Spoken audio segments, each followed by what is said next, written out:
We have got massive Pokemon Go updates coming for the next season, Season 24. This was dropped during the live stream of Worlds. So we're going to run through all the highlights right here and now, starting with, as you see in the title here, 45-second switch timer. The timer to switch your Pokemon is going down from 50 to 45 seconds.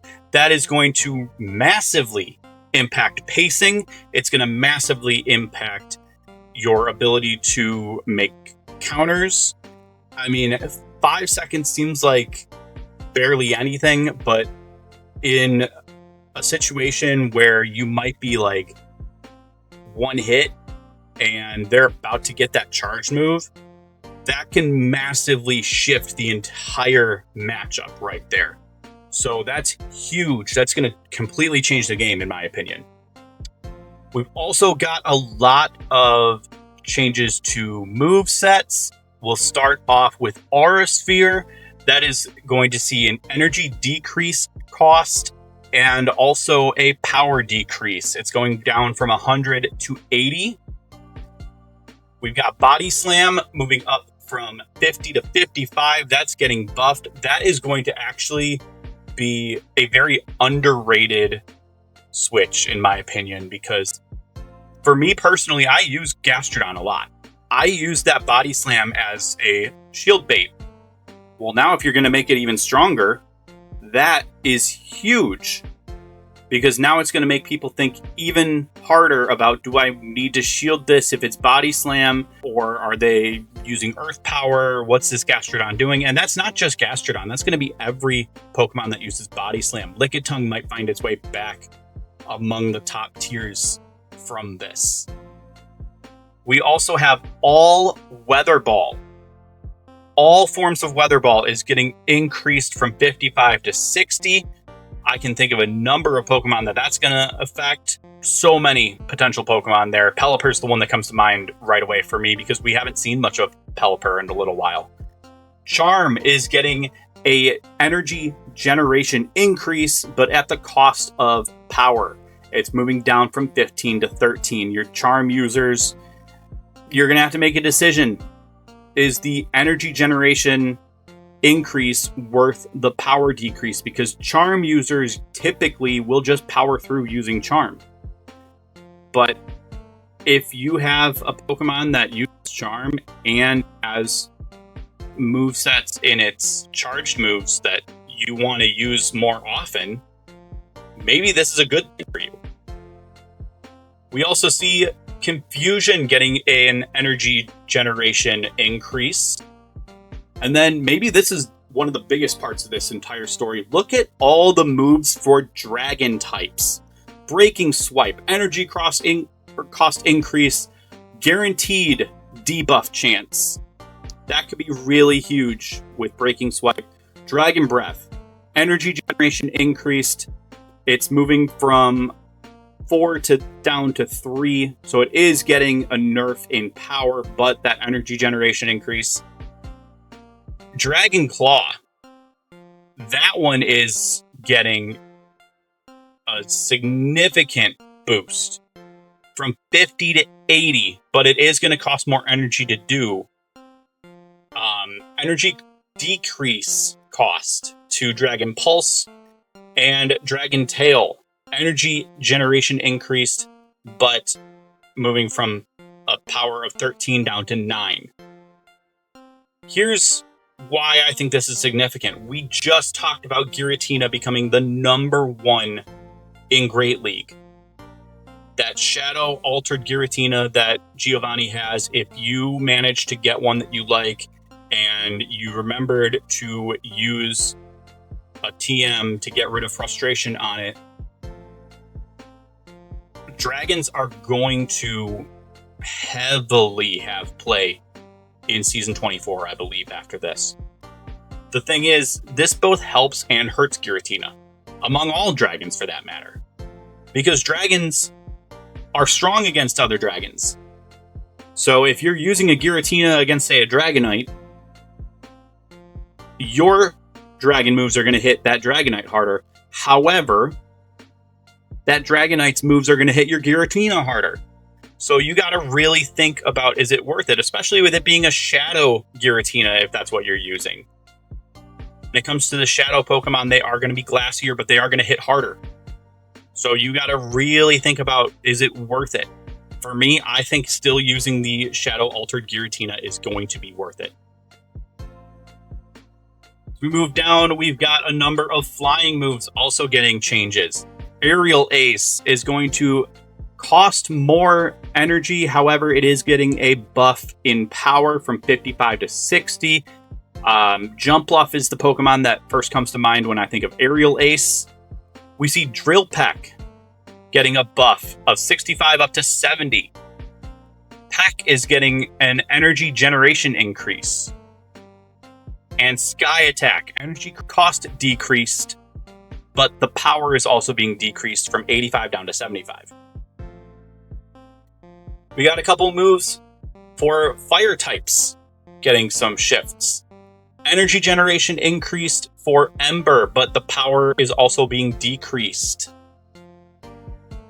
We see Flame Wheel. Energy cost decreased, but power increased. Now, that is significant. A decrease in cost and a buff in power. Flame Wheel is going to hit hard next season because it's getting both ends of buffs. It's going to cost less to use, and it's getting a power increase of 20. Now, personally, I could see Alolan Marowak being heavily used with this now. I use a Shadow Alolan Marowak that I really love. I'm very proud of it. I've used it in a couple of tournaments already. I'm very proud to say that it caught one of the best trainers on the planet very off guard. In his defense, he was using his Tinkaton he said it was the very first time because he had just gotten it. So he was practicing with it. He learned immediately that Alolan Marowak, Shadow Alolan Marowak in particular, hits Tinkaton huge.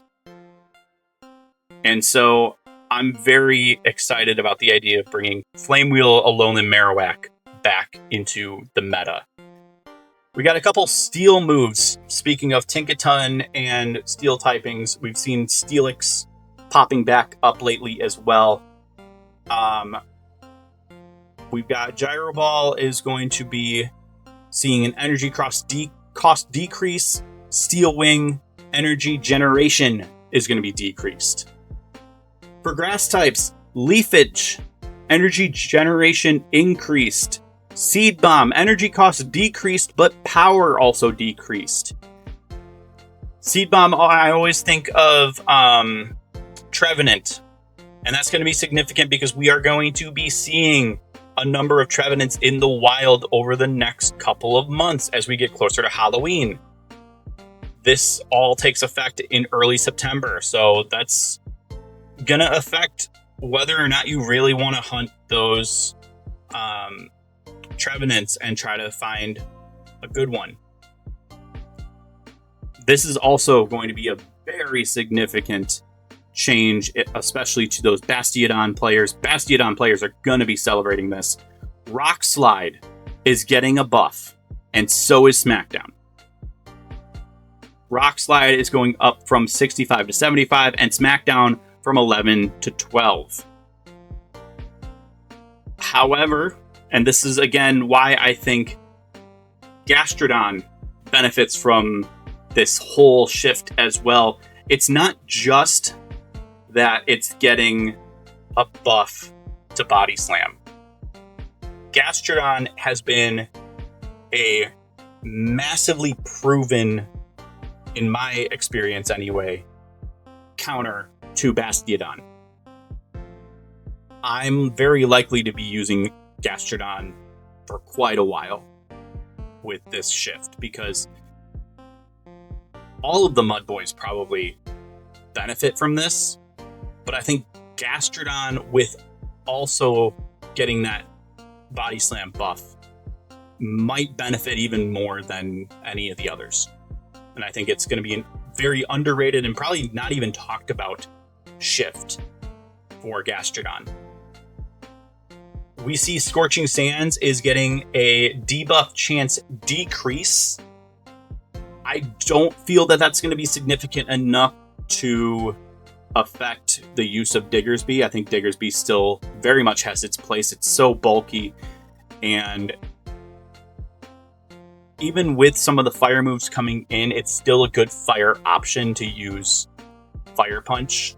So I don't see that affecting Diggersby too much, but there may be some players that have second thoughts about using him from now on. Volt Switch is getting a power increase. Oh, we're getting back on the Charjabus. Charjabug is going to benefit from this significantly. We also see Water Pulse. Energy Cross decreased for that move. So we may see a couple of water types making their way in.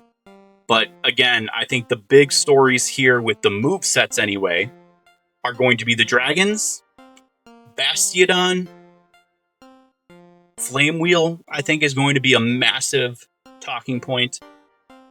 Charjabug with Volt Switch, and whether or not it's still worth it to run Trevenant. Trevenant had a massive place a while back.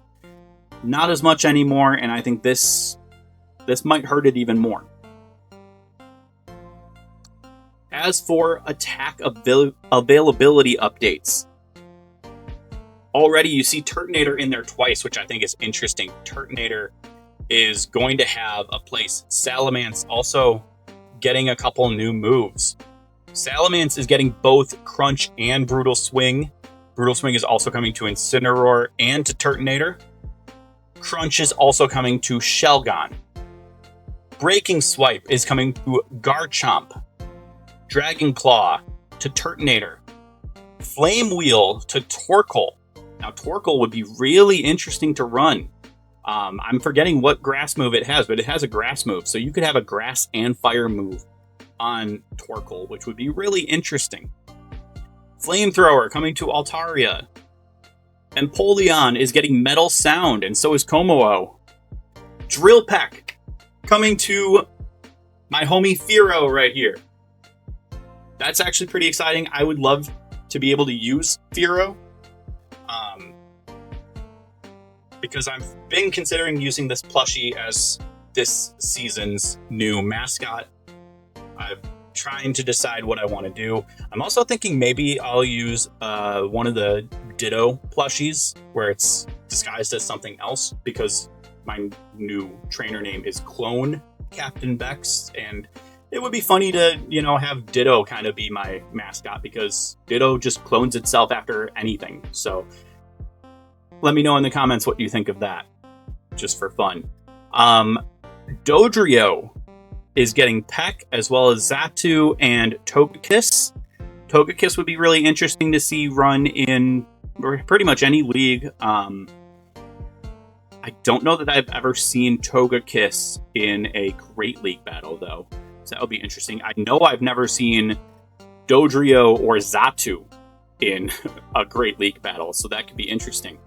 Air Cutter is coming to Charizard. We've got Xatu getting another move with Psyshock, along with Alola Raichu, Galarian Slowking, Victini, Delphox, and Aromatisse. Sorry if I butchered that last name. That's a Pokemon that, yes, I have in my Pokedex. I don't even really think about it, which is ironic because I'm aromantic, and that almost says aromantic. Rock Tomb, though, it's actually coming to a handful of Pokemon. Druddigon is getting Rock Tomb. We're getting Tyrunt with Rock Tomb, Tyrantrum with Rock Tomb, and Hakamo-o. Crustle is getting a new move in Rock Wrecker. Sand Tomb is coming to Flygon and Crocodile. And maybe one of the most significant changes, Mud Slap to Nidoqueen. Nidoqueen is now one of the, well, in this case, a Mud Girl. That's huge because Shadow Nidoqueen has already been pretty OP in Great League. Shadow Nidoqueen with Mud Slap is going to be ruthless. I'm telling you right now, if you have a Nidoqueen, get Mud Slap on it as soon as possible. We're also getting Mud Slap on Torterra. Pachirisu is getting a little bit of play with Hyper Fang. Kingdra is getting Swift. That's interesting. Dodrio appears again by getting Trailblaze. Also very interesting. That is a grass move that hits very hard. We've got Upper Hand being added to Kommo-o. Aura Sphere is coming to Raikou, to Celebi, Latios, and Jirachi. Drain Punch. Look at how many Pokemon are getting Drain Punch. Slowbro, Galarian Slowbro, Gengar, Quagsire, Sableye, Toxicroak, Mindfu, Mindshao, Incineroar, and Passimian. That is a lot of Pokemon getting that new move. That is huge. Sludge is coming to Venusaur, and finally we've got Thunder Punch coming to Dragonite. Look at how many dragons I just mentioned. That is kind of absurd. How many dragon moves are getting changes, as well as how many dragons are getting new moves. Dragonite, we saw Latios and Latias, Kommo-o, Hakamo, Kingdra. A lot of people forget that Kingdra is actually a dragon type. Salamence, Garchomp, Shelgon. I mean, there's so much. Turtonator, Druddigon, so many dragon types. Flygon is getting Sand Tomb. Dragon types are going to be the new thing next season. I genuinely believe, and I think it's actually a good balance because of the introduction of Altered Form Shadow Giratina. So we're going to see how that turns out. I'm very excited. I'm interested in running a Druddigon, maybe. I'm very intrigued by Torkoal getting Flame Wheel. Like I mentioned, I want to use my Shadow Alolan Marowak some more. I'd like to test out the Fearow. I don't have a good PvP Fearow right now, so I got to get some Spearows and find one. But yeah, there's definitely some things that I think could be very spicy next season. I'm very interested to see how that goes. Kingdra getting Swift, I think is going to be really interesting, especially with all the dragon moves. Trailblaze with Dodrio is going to be really interesting. I don't know. I'm very excited about Season 24. I think it's going to be very hyped. I have regional championships coming up in October, mid-October at that. So I'm going to really have to practice all these changes because this is significant. So let me know in the comments, what are you most excited about? What do you plan on running? Is there anything from this list that is making you change your mind about what you want to run next season? How did you do this season? It's almost at the end. Obviously, we only have a couple more weeks left, about 2 weeks left. So let me know in the comments what you're excited about and what you want to try out. And what are you going to miss? Is there something that's being removed from your team? Something that you saw here that you're like, maybe I don't want to run this Pokemon anymore. Let me know what changes you're going to be making. And don't forget to give this video a thumbs up, share it out with others, subscribe for more content like this, and be good to each other and to yourselves. Good luck in your battles, and I'll see you in the next one.